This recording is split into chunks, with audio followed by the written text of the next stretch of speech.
comparing iteration and recursion. So we just in the last example saw Hanoi. We saw how in the towers of Hanoi the recursive solution seemed much easier to understand than the iterative solution. Here we're going to look at a few more examples comparing iterative and recursive solutions. Here we have factorial, then reverse, then GCD. So factorial, the iterative solution, you simply count from 2 up to n inclusive, and you just keep multiplying the value you're counting into this running tally. And sure enough, 5 factorial is 120. Woohoo. For the recursive solution, we observe that 5 factorial is 5 times 4 factorial. And if you get a right base case, sure enough, there it is, also 120. Here we add the stack trace trick that we showed above. You add a default depth of 0. You indent by the depth. On the way in, you say your parameters. On the way out, you indent and show your result. And then you return your result. And in so doing, we see that 5 factorial has to compute 4 factorial, which computes 3, which computes 2, which computes 1 factorial.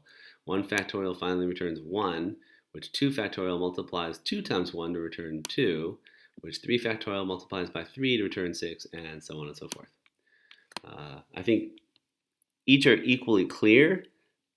This one has a certain beauty to it. This one has a certain efficiency to it when implemented in traditional languages. In a functional programming language, a modern functional language, you can't even implement this one, but this one will be extremely efficient. But in particular, because this one has what's called tail recursion. It recurses, but it only recurses as the very last thing it does. And most modern languages, even most, at least most compiled languages, actually get rid of that recursive call, so the stack doesn't grow, meaning that this is very efficient usually. So these are both good solutions. For reverse, what we see is that to reverse a string iteratively, you just pick off each character in turn and add it you're picking it off from the left, and then what's interesting is if you add it to the left as you go, that actually reverses the string. And you can see that this actually accomplishes that. To do this recursively, we could have done it with the one-by-one approach, but here, just for kicks, we did it with the divide and conquer, the halves by halves approach. So what I did is I found the middle of the string, and I go ahead and reverse the right half recursively. See that's the left half. You reverse the left half, and then you reverse the right half. And sure enough, when you go ahead and add those, you'll get DCBA. How does this work? Well, I misspoke. This certainly is the right half, and this certainly is the left half, because otherwise it would have been mystic. So we reverse the right half, which gives us, reversing this half gives us DC. Then we reverse the left half, which gives us BA, and then we add those together, DCBA. So that's all you have to do there, and sure enough, if we run the version that shows us the actual stack trace as it went, you find out the reverse of ABCD, called the reverse of CD, which got down into base cases. Reverse these, the reverse of CD sure enough gave us DC.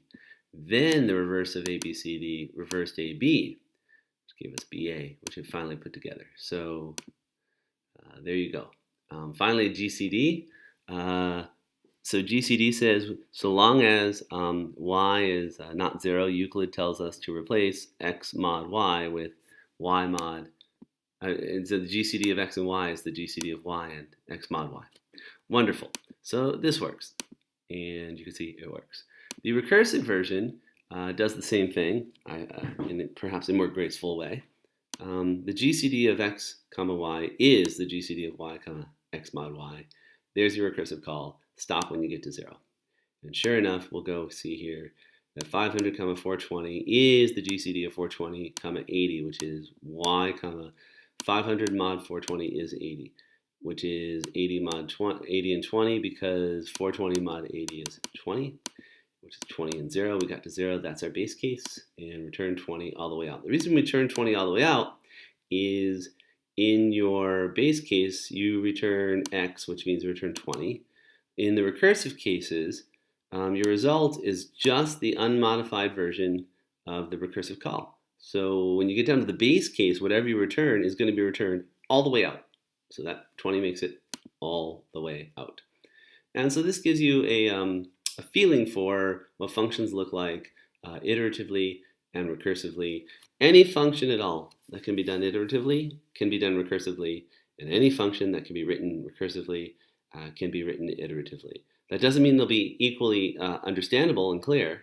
It doesn't mean that in different languages and different runtimes that they'll run as efficiently, but they certainly can be done either way. Recursion and iteration are equally powerful. They are both Turing equivalent.